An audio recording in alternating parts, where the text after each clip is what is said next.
Melaksanakan hukum Allah subhanahu wa ta'ala, kalau dia sifatnya kewajiban, maka wajib Anda laksanakan. Kalau dia sifatnya hukumnya sunnah, maka juga pilihan atau dia hukumnya pilihan untuk Anda laksanakan. Contoh misalnya, sholat 5 waktu sebuah kewajiban. Maka itu bukan pilihan, tapi dia harus dilakukan. Dan setiap muslim dan muslimah harus belajar tentang tata caranya, waktunya, bacaannya, agar Anda bisa mengerjakan kewajiban ini. Tapi kalau sholat sunnah misalnya, sholat qobliyah dan sholat ba'diyah yang berada di antara atau sebelum dan sesudah sholat wajib, begitu juga dengan sholat-sholat sunnah yang lain seperti sholat duha, sholat tahajud, tahiyat masjid, sholat wudu, sholat taubat. Semua ini adalah opsional. Anda boleh lakukan atau Anda tidak lakukan. Karena hukumnya sunnah. Dan sunnah itu berarti dikerjakan mendapatkan pahala. Kalau tidak dikerjakan, maka tidak berdosa. Nah, bagaimana membedakan antara itu wajib ataupun sunnah? Kalau wajib, umumnya diikuti dengan ancaman bagi yang meninggalkannya. Kalau sunnah, tidak memiliki ancaman dalam meninggalkannya. Oleh karena itu, sholat misalnya, ada ancaman berat. Kata Nabi SAW dalam sebuah hadis yang sahih, Al-ahadul ladhi baina wa bainahum tarku sholat, faman taraka faqad kafar. Perbedaan dasar antara kita dengan orang-orang kafir adalah sholat, siapa yang meninggalkannya, dia telah kufur. Ada ancaman, gitu kan? Ancaman tentang siksa kubur, ancaman tentang siksa di api neraka bagi orang yang meninggalkan sholat. Itu cukup banyak dalil yang berhubungan dengan masalah ini. Tapi kalau sholat wajib maksudnya, sholat 5 waktu. Tapi kalau sholat sunnah, tidak ditemukan ada ancaman.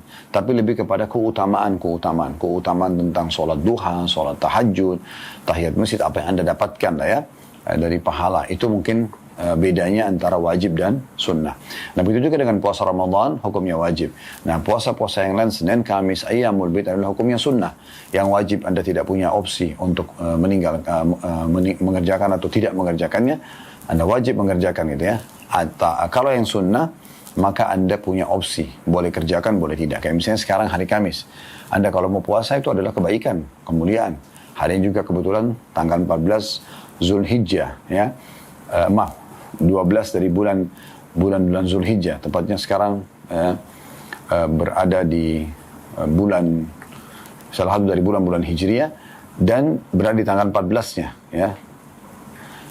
Sehingga saya di Safar, maka di sini Anda bisa puasa Ayyamul Bid misalnya. Ya, tapi ini sunnah, Anda boleh kerjakan, boleh tidak. Nah, seperti itu memahami mana kewajiban dan mana yang hukumnya wajib, mana yang hukumnya sunnah. Tapi seorang mukmin tentu berusaha dan mukminah berusaha untuk mengerjakan semua yang wajib ataupun sunnah. Karena yang wajib tidak ada pilihan, dia dihukum kalau meninggalkan, dan kalau dia kerjakan dapat pahala besar. Kalau yang sunnah, dia bisa meraih tambahan ekstra pahala untuk memberatkan timbangan amal hari kiamat dan meninggikan derajat di surga ya dari amal-amal wajib. Maksudnya akan memperkuat dan menambah pahala dari amal-amal wajib itu.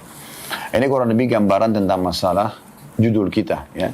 Saya akan coba bacakan apa yang diangkat oleh penulis ya dari bab ini. Dalam bab ini melaksanakan hukum Allah dari 35 amalan pelebur dosa, ini adalah amal yang ke-14. Beliau mengangkat dalil pertama dari hadis Ubadah bin Samit radhiyallahu anhu.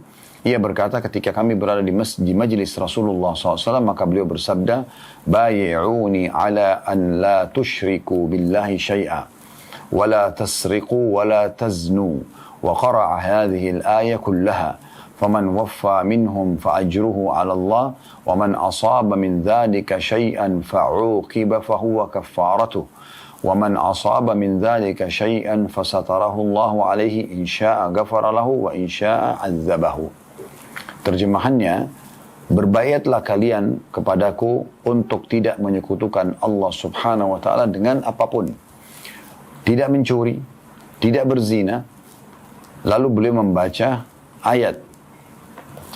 Maksudnya Nabi Muhammad SAW membacakan ayat-ayat berhubungan dengan tadi. Ya, larangan syirik, larangan mencuri, larangan berzina. Maka barang siapa yang memenuhinya, niscaya akan mendapatkan pahala di sisi Allah subhanahu wa ta'ala. Maksudnya memenuhi agar tidak melakukan pelanggaran-pelanggaran tersebut. Dan barang siapa yang melanggar, lalu dia mendapatkan hukuman atas perbuatannya, maka hukuman itu akan menghapuskan dosa. Dan barang siapa yang melanggarnya, tapi ditutupi oleh Allah subhanahu wa ta'ala, maka jika Allah subhanahu wa ta'ala berkehendak, maka dia-nya besar kata ganti Allah, dia akan mengampuninya, dan kalau Allah menginginkan, maka dia akan menyiksanya. Hadis ini diriwayatkan oleh Bukhari. Baik, hadis ini teman-teman sekalian memberikan gambaran kepada kita pelajaran. Ya. Yang pertama adalah adanya hukum baiat kepada Nabi SAW di masa hidup beliau. Yang maksud dengan baiat adalah janji setia. Janji setia. Baginda Nabi SAW ya, di awal-awal fase Mekah, pada saat beliau sedang mencari dukungan, dan kebetulan waktu itu ya, ada sahabat-sahabat dari Madinah yang datang di musim haji dan akhirnya beriman pada beliau. Ya, tadinya mereka penyembah berhala, orang-orang musyrik. Tapi mereka beriman kepada baginda Nabi SAW. Maka pada saat mereka sudah beriman, Nabi SAW mengatakan, "Bayi'uni ala alla tusyriku billahi syai'a." Sekarang kan berbaiat kepadaku, buatlah janji setia bahwasanya kalian akan atau patuh kepadaku, patuh kepada Allah dan tidak melakukan kesyirikan. Ya, tentu baiat Nabi SAW cukup banyak ya, jenis-jenisnya atau urutan yang Nabi SAW sebutkan. Tapi dalam riwayat ini disebutkan tentang masalah perintah untuk berbaiat dan dimulai dengan ini faedah keturunan hadis agar tidak melakukan kesyirikan kepada Allah. Tentu ada alasan teman-teman sekalian kenapa syirik yang disebutkan di sini. Yang pertama, karena memang mayoritas penduduk negeri Arab pada saat itu melakukan kesyirikan. Artinya mereka beriman kepada Allah, tapi mereka musyrik. Musyrik artinya mempartnerkan ya Allah dengan makhluk. Orang-orang Mekah dan penduduk Jazirah Arab pada saat itu mereka tahu Ka'bah itu rumahnya Allah. Mereka mengenal betul kisah Abraha yang Allah hancurkan pasukan gajah. Ya, pasukan gajah dari Yaman yang berusaha mau menghancurkan Ka'bah yang Allah SWT sebutkan dalam surah Fil, menjelaskan masalah itu. Ya. Kemudian juga mereka tahu haji itu adalah ibadah yang diajarkan Nabi Ibrahim AS, sehingga mereka masih mengerjakan haji. Hanya saja mereka syirik. Mereka datangkan patung-patung yang mereka pahat sendiri. Mereka berikan nama. Bahkan ada yang ditransaksikan di pasar-pasar mereka. Mereka beli. Yang mereka anggap Tuhan, sekutu Allah Subhanahu Wa Taala. Tuhan juga partnernya Allah. Ya, sehingga mereka kalau menyembeli, mereka bersedekah atas nama Allah. Mereka juga menyembeli untuk patung-patung mereka. Mereka berdoa kepada Allah. Mereka juga berdoa kepada patung-patung tersebut. Ya. Maka ini namanya syirik. Ini namanya syirik. Maka Nabi SAW menitik beratkan di baiat yang pertama sekali beliau tekankan adalah jangan berbuat syirik kepada Allah. Ya. Dari sisi lain, selain memang itu adalah kebiasaan masyarakat penduduk Jazirah Arab pada saat itu berbuat kesyirikan dan ini adalah induk dosa besar. Ya, Allah sangat benci dengan kesyirikan karena Allah mengatakan dalam hadis Qudsi, kata Nabi SAW, Allah berfirman, "Ana agna syuraka ani syirik." Ya, aku sangat berlepas diri dari sekutu-sekutu itu. Ya. Jadi Allah SWT tidak butuh semua itu. Siapa yang menyekutukan aku dengan sesuatu apapun, maka aku akan tinggalkan dia dengan kesyirikannya. Allah itu Esa, tunggal, ya. Allah itu maha segalanya, maha kuat, maha perkasa, maha kaya, maha luas rahmatnya, maha berat siksaannya. Allah Subhanahu Wa Taala zat yang maha sempurna, ya. Maka tidak butuh sekutu. Oleh karena itu ini yang dititik beratkan gitu. Nah, selain penduduk Jazirah Arab yang banyak melakukan kesyirikan, sisi yang lain memang syirik ini adalah induk dosa besar. Sehingga memang harus itu yang paling pertama ditekankan kepada orang-orang yang masuk Islam, terutama di masa itu. Di masa sekarang tentunya, orang kalau masuk Islam, kita tidak perlu membaiatnya seperti ini. Cukup kita jelaskan tentang kewajiban dia apa, ya, yang wajib apa saja dari rukun Islam setelah syahadat, menjaga sholat 5 waktu, menjaga puasa Ramadan, mengeluarkan zakat, kalau mereka memenuhi syaratnya, dari orang kaya kepada orang miskin, kemudian haji sekali seumur hidup bagi yang mampu. Maka mereka fokus ke hal-hal seperti ini tentunya. Kalau kita mengetahui misalnya di wilayah yang dia hidup atau di kota yang dia hidup memang ya mereka terbiasa dengan perbuatan syirik, di situ kita ingatkan. Ini poin tentang masalah baiat pertama yang Nabi SAW titik berat, atau isi baiat pertama yang Nabi SAW titik beratkan kepada sahabat-sahabat di waktu itu. Jadi alasannya kenapa syirik kepada Allah yang dibahas sudah kita jelaskan dari karena mayoritas penduduk Jazirah Arab memang melakukan kesyirikan. Ya. Kemudian juga karena syirik adalah induk dosa besar. Faedah ketiga dari hadis adalah adanya larangan Nabi SAW dan umat Islam harus berbaiat pada saat itu mengambil janji setia tidak akan mencuri. Jadi dimaksud di sini pencuri adalah di masa itu ya memang banyak sekali perampokan ya. Belum ada keamanan kayak kita sekarang. Sekarang setiap negara punya keamanan ya, punya tata cara untuk masuk ke negara orang gitu kan, dengan izin visa. Kalau kita sekarang menggunakan paspor ya, dokumen perjalanan misalnya, kita nggak melakukan perbuatan kriminal. Kalau di masa dulu tidak ada ya. Dan kebanyakan orang-orang kalau jalan di masa dulu, apalagi perjalanan jauh keluar kota atau keluar negeri, maka itu ya mereka sangat riskan sekali untuk dirampok di tengah jalan. Karena banyaknya qutta'ut turuq atau orang-orang perampok-perampok jalanan ya. Oleh karena itu Nabi SAW tidak beratkan, nggak boleh mencuri. Setelah masuk Islam nggak ada lagi perampokan, nggak ada begal gitu kan. Jadi betul-betul memang mereka harus menghindari semua itu. Yang bukan haknya jangan disentuh. Dan ini menunjukkan bagaimana kemuliaan agama Islam. Sampai-sampai ya tidak boleh orang mengambil yang bukan haknya. Dan dalam Islam hukumannya sangat keras di sini ya, sangat tegas. Orang yang mencuri dan kepergok memang, dan itu adalah profesi dia, maka dipotong tangannya. Jadi seakan-akan pesan Islam, kalau kamu mencuri, maka yang terjadi adalah tanganmu akan hilang. Nah seperti itu ya. Kemudian selanjutnya wala taznu. Ini pesan yang keempat atau pesan yang ketiga dari baiat Nabi SAW ya, kepada para sahabat. Dan ini pesan atau faedah keempat dari hadis, yaitu tidak boleh berzina. Dan zina ini adalah terjadi dari seluruh anggota tubuh kita. Zinanya mata dengan melihat, zinanya mulut dengan mengucapkan ya, atau mencium, zinanya tangan dengan menjam atau mengambil yang bukan hak kita, zinanya kemaluan meletakkan di kemaluan yang lain, kemudian zinanya kaki dengan melangkah ke tempat-tempat yang dilarang. Maka ini adalah zina. Dan Allah subhanahu wa ta'ala sudah berfirman dalam Al-Quran, wala taqrabuz zina, jangan kalian dekati zina itu.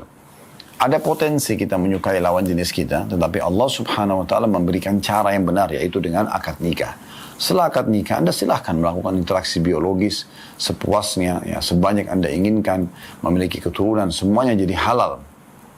Tapi nggak boleh melakukannya dengan cara yang tidak disyariatkan oleh Allah Subhanahu wa taala. Itu yang dikenal dengan zina. Karena kalau cara yang disyariatkan adalah nikah, adalah menikah. Nah, ini peringatan-peringatan ya dari Nabi SAW dalam baiatnya. Kita ingin titik beratkan teman-teman sekalian, kembali lagi ke 3 larangan ini. Perbuatan syirik kepada Allah Subhanahu wa taala dibagi 2 oleh para ulama. Ada syirik besar, ada syirik kecil. Syirik besar betul-betul menyekutukan Allah dengan benda-benda atau makhluk seperti orang-orang Mekah lakukan. Mereka sembah Allah, mereka tawaf di Ka'bah, mereka tahu Ka'bah adalah rumah Allah, tapi mereka masih mendatangkan patung sebagai sekutu bagi Allah. Ini syirik besar. Ya. Kemudian juga bergantung pada yang lain, seperti misalnya jin, minta tolong pada syaitan. Ya, ini masuk dalam masalah syirik besar. Ini berbahaya sekali. Dilarang ya kita untuk minta tolong pada mereka. Dan perlu Anda garis bawahi, kita ini sebagai manusia lebih mulia daripada jin. Allah mengatakan dalam Al-Quran, laqad khalaqnal insana fi ahsani taqwim, kami ciptakan manusia dengan sesempurna mungkin. Jadi tidak ada makhluk yang Allah puji seperti ini ya selain manusia. Maka terutama jin ya, maka manusia lebih baik. Kenapa harus minta tolong sama jin? Dan Nabi SAW tidak pernah mencontohkan untuk minta tolong pada jin tersebut.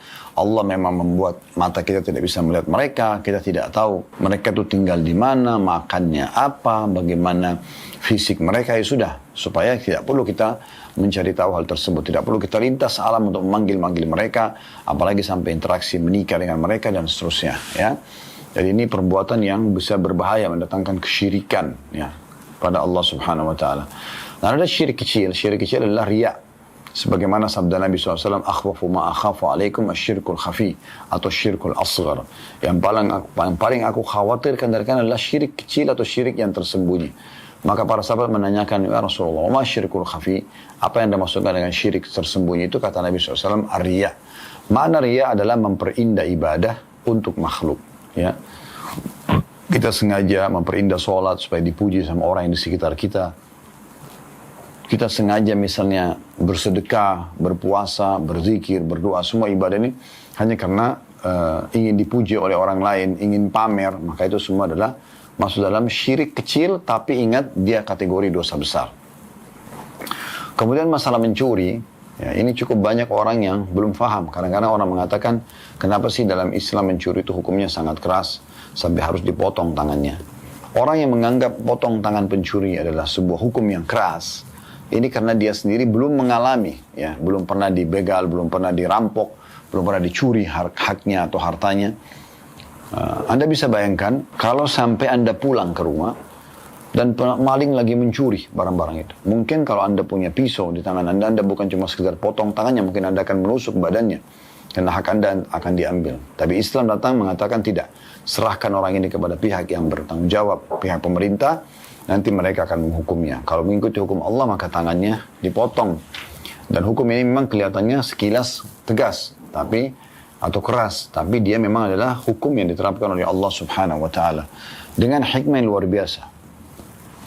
Karena dengan kita memotong satu tangan pencuri, maka pastikan 10.000 orang pencuri akan berhenti untuk mencuri, karena dia khawatir tangannya akan dipotong. Ya. Anda mungkin bisa melihat Mekah dan Madinah, orang Anda biasa umrah dan haji, Anda bisa lihat di sana, ya, mobil-mobil mewah dipakai di pinggir jalan. Orang tidak, walaupun ada juga pencuri ya, tapi orang khawatir untuk mencuri di sana. Kenapa? Karena memang akan dipotong tangannya kalau dia kepergok. Ya. Kemudian masalah zina juga sama, ya, di mana ada seorang anak muda pernah datang kepada Nabi SAW mengatakan, ya Rasulullah, saya siap meninggalkan semua larangan agama kecuali satu, izinkan saya berzina. Maka Nabi SAW kembali mengajak diskusi anak muda ini dan coba membuka wacana dia.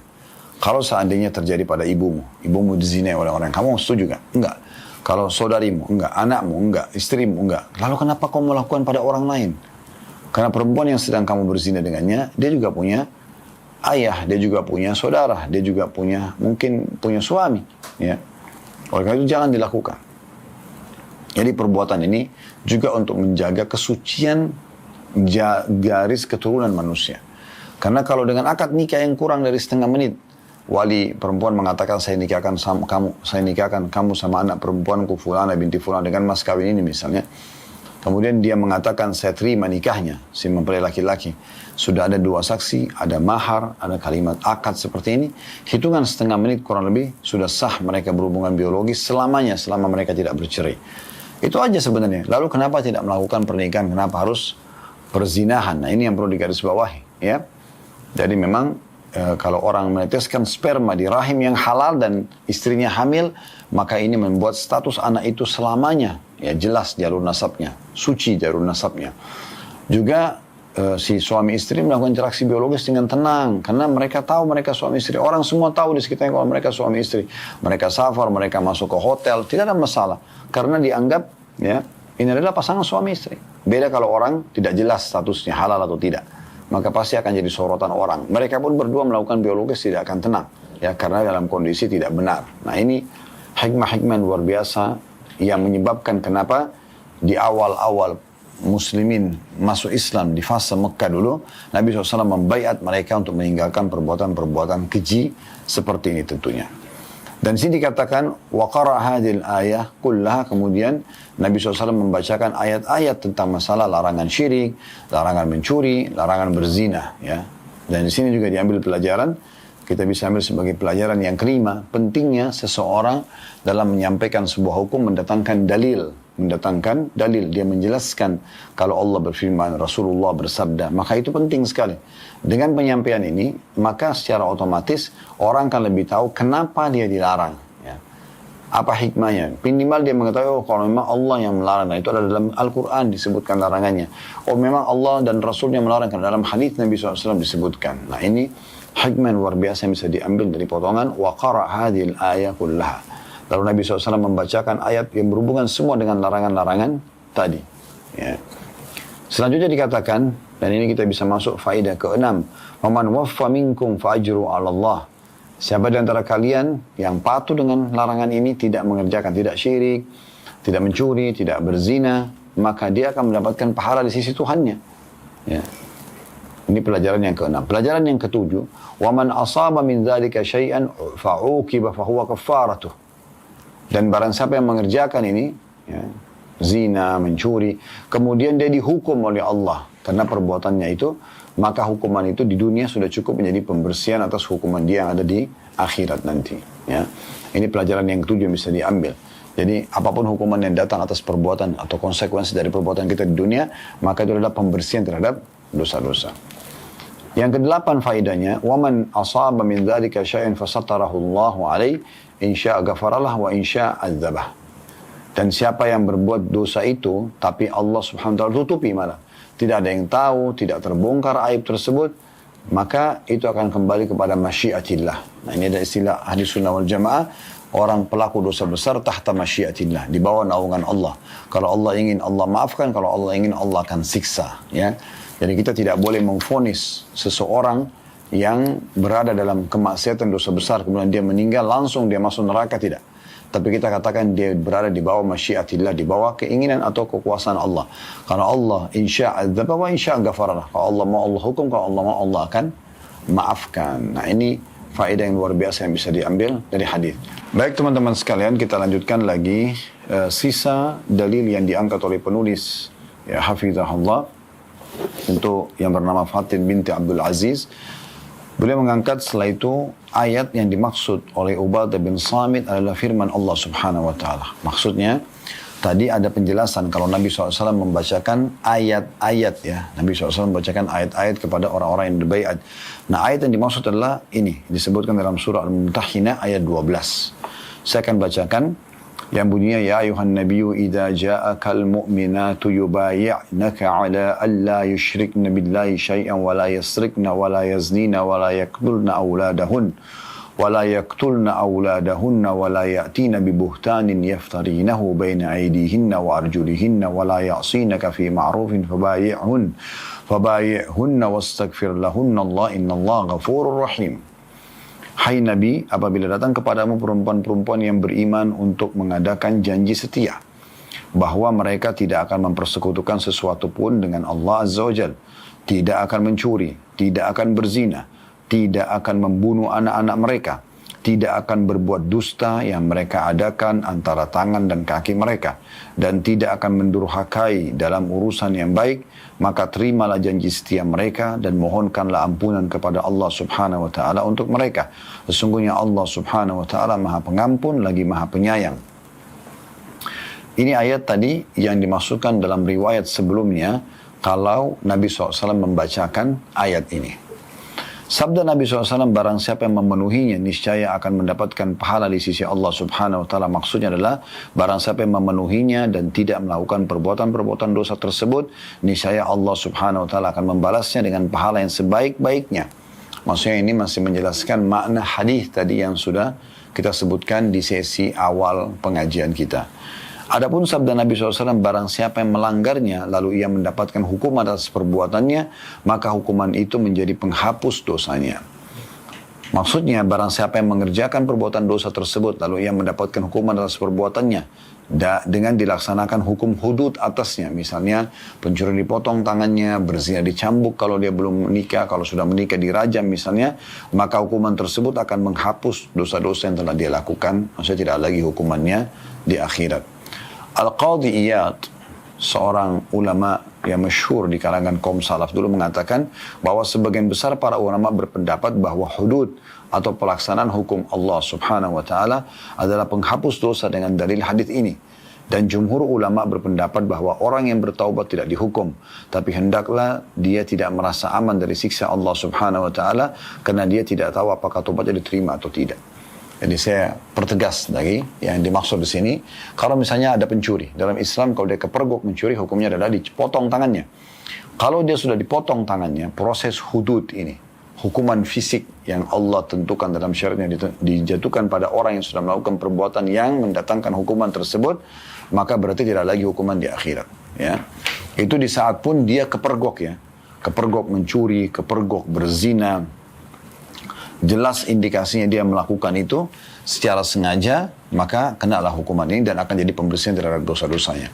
Tapi bagi orang yang tidak kepergok, misal Anda pernah berzina, Anda pernah mencuri, dan Anda tidak ketahuan, Allah masih tutupin itu, ya, tidak ada yang tahu. Maka kalau zina Anda taubat kepada Allah Subhanahu wa taala dan jangan ulangi lagi. Kalau mencuri Anda selain taubat kepada Allah Subhanahu wa taala, Anda mengembalikan haknya orang yang pernah Anda curi atau Anda minta keridhaannya supaya tidak lagi hukuman pada hari kiamat. Nah, ini akan diterima tobatnya walaupun dia tidak disiksa secara fisik ya. Tidak kena hukum hudud atau pemotongan tangan kalau dia mencuri misalnya, atau dicambuk sebelum dia, kalau dia belum menikah bagi pezina, dan dirajam bagi pezina yang sudah menikah. Nah gitu. Nah, dia bisa tidak, kalau dia tidak kena ini dan Allah nutupin kesalahan dia, tetap dia harus taubat kepada Allah Subhanahu wa taala. Baik, kita kembali kepada ayat tadi Al-Mumtahinah ayat 12 ya. Di sini perintah Allah Subhanahu wa taala kepada Nabi-Nya Muhammad sallallahu alaihi wasallam, kalau datang orang yang hijrah kepada beliau, laki-laki ataupun perempuan, dan di sini kebetulan memang adalah kaum wanita yang datang untuk berbaiat kepada Nabi sallallahu alaihi wasallam. Maka Allah Subhanahu wa taala menitik beratkan, janji setia yang kau ambil hai Muhammad, ingatkan mereka agar jangan menyekutukan aku dengan siapapun. Aku ini Maha Esa, kata Allah SWT. Aku ini Maha Tunggal, Maha Kuasa, Maha Kaya. Tidak butuh sekutu. Sebagaimana sudah kita jelaskan tadi. Kemudian, mereka tidak boleh mencuri. Sudah kita jelaskan di masa itu, ya pencurian itu merajalela sekali. Termasuk perampokan jalan misalnya. Ya, wanita pun biasa terjerumus dalam perbuatan ini. Kemudian, tidak boleh berzina. Karena biasa umum yang jadi pelacur adalah para wanita ya. Walaupun tidak semua, banyak yang mulia.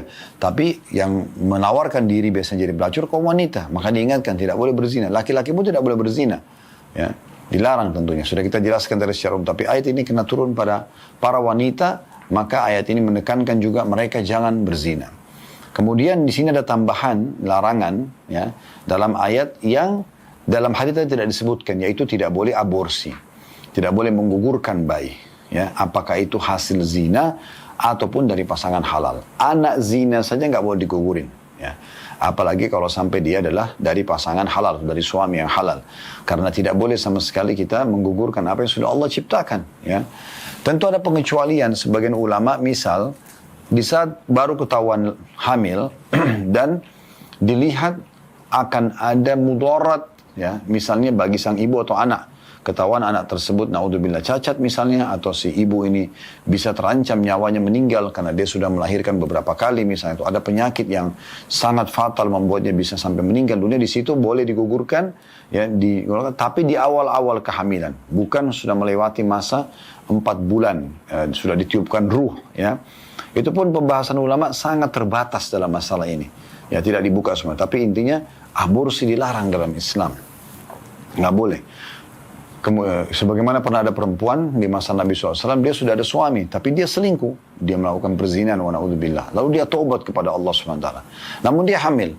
Di sini tidak digugurkan bayinya. Bahkan Nabi SAW suruh dia melahirkan dulu dan memberikan hak anak tersebut. Karena yang salah, ya orang tuanya, bukan anaknya. Anaknya tidak ada salahnya. Ya. Ini penting untuk digarisbawahi. Kemudian juga ada tambahan di sini, ya, selain tidak boleh syirik kepada Allah, tidak boleh mencuri, tidak boleh berzina, dan tidak boleh aborsi atau membunuh anak atau menggugurkannya, juga ada tambahan yang kelima, mereka tidak boleh sengaja mendatangkan kedustaan. Ya, kedustaan di sini yang kelima, baik itu dengan tangan ataupun kaki mereka. Ya. Jadi apapun jenisnya yang dia lakukan dengan tangannya, menunjukkan manipulasi atau kebohongan, atau dengan lisannya, atau dengan langkah kakinya. Seakan-akan dia mau ke sana tapi sebenarnya dia ke tempat lain misalnya. Ini semua tidak dibolehkan dalam Islam. Seorang mukmin harus jelas semua apa yang nampak di wajahnya, itulah yang ada dalam hatinya. Itu pesan ya, yang kelima. Ya, kemudian pesan yang keenam adalah tidak boleh bermaksiat kepada Rasulullah sallallahu alaihi wasallam. Tidak boleh bermaksiat kepada Rasulullah sallallahu alaihi wasallam, dan ini pesan penting juga ya. Pesan yang keenam, ya. Kalau pesan pertama tidak boleh syirik, pesan kedua tidak boleh mencuri, pesan ketiga tidak boleh berzina, pesan keempat tidak boleh membunuh anak, ya, atau menggugurkan, pesan kelima tidak boleh ya, berdusta. Kemudian pesan keenam ini, bukan ketujuh, keenam tidak boleh bermaksiat kepada Rasul, tidak boleh bermaksiat kepada Rasul sallallahu alaihi wasallam. Jadi harus mengikuti semua perintah Nabi SAW, walaupun kita tidak suka, terutama yang diwajibkan, bahkan kita harus mendahulukan Rasulullah SAW dari diri kita sendiri. Kita harus mencintai beliau, dan salah satu bentuk cintanya adalah mengamalkan semua perintah dan meninggalkan larangannya. Ya. Maka itu akan menjadi bagian daripada harus yang kita lakukan dalam kehidupan kita. Mengerjakan perintah beliau ataupun meninggalkan larangannya. Nah, ini pesan yang keenam maaf ya. Jadi tadi syirik 1, mencuri 2, ini tidak boleh. Tidak boleh syirik, tidak boleh mencuri, tidak boleh berzina. Yang ketiga, tidak boleh bunuh anak. Yang keempat, tidak boleh berdusta. Ya, yang kelima, kemudian yang keenam, tidak boleh bermaksud kepada Rasulullah SAW. Nah, kalau mereka penuhi semua itu, wasiat Allah Subhanahu Wa Taala kepada Nabi Muhammad SAW, mohon ampunlah buat mereka. Terima baiat mereka dan mohon ampunlah buat mereka. Nah, dari sini ada sebuah pelajaran yang bisa kita ambil, yaitu bagaimana orang-orang yang baru taubat, berusaha untuk kembali ke jalan Allah Subhanahu Wa Taala. Selain Anda pandu dia bagaimana taubat yang benar, seperti Imam Nawawi rahimahullah katakan, taubat itu dengan cara ya meninggalkan dosa itu seketika, terutama dosa besar ya. Lagi zina berhenti, lagi mencuri berhenti, lagi berbohong berhenti, lagi riba berhenti. Kemudian yang kedua menyesali, dan yang ketiga berjanji sama Allah tidak akan mengulanginya. 3 syarat ini kalau dipenuhi kata Imam Nawawi rahimahullah, taubatnya akan diterima. Ini sudah kita singgung 2 bab yang lalu ya. Di bab taubat, dan kita ulangi juga penjelasannya kalau tidak salah di bab yang lalu tentang masalah istighfar. Nah, kalau dia sudah penuhi itu maka akan terpenuhi taubatnya. Dan Anda juga mohon ampun, ya Allah maafkanlah saudaraku ini misalnya. Ya, gantilah dosa-dosa menjadi pahala. Itu bagian daripada hal yang diperintahkan Allah Subhanahu Wa Taala kepada Nabi Muhammad SAW. Maka Anda pun bisa begitu. Bagi teman-teman yang Anda kenal, baru hijrah, baru taubat, Anda doakan kebaikan buat mereka. Mohon ampun buat mereka. Ya, di masa mereka hidup ataupun mereka sudah meninggal dunia. Ya. Abu Darda radhiyallahu anhu memiliki 36 orang yang beliau cintai secara khusus ya.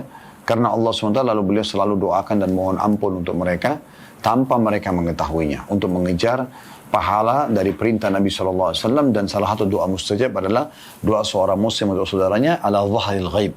Sementara saudaranya tidak mengetahui masalah itu. Nah, ini kurang lebih bahasannya insyaAllah. Dan kita akan lanjutkan ke depannya nanti amal ke-15 masalah musibah yang menimpa seorang muslim. Apa hikmah yang bisa kita ambil dari situ? Kira-kira apa sebabnya dan bagaimana menghadapi musibah yang sedang menimpa kita. Semua bermanfaat teman-teman sekalian. Kalau ada benar dari Allah, kalau ada salah dari saya mohon dimaafkan. Subhanakallahumma bihamdika asyhadu an la ilaha illa anta astaghfiruka wa atubu ilaik. Wassalamualaikum warahmatullahi wabarakatuh.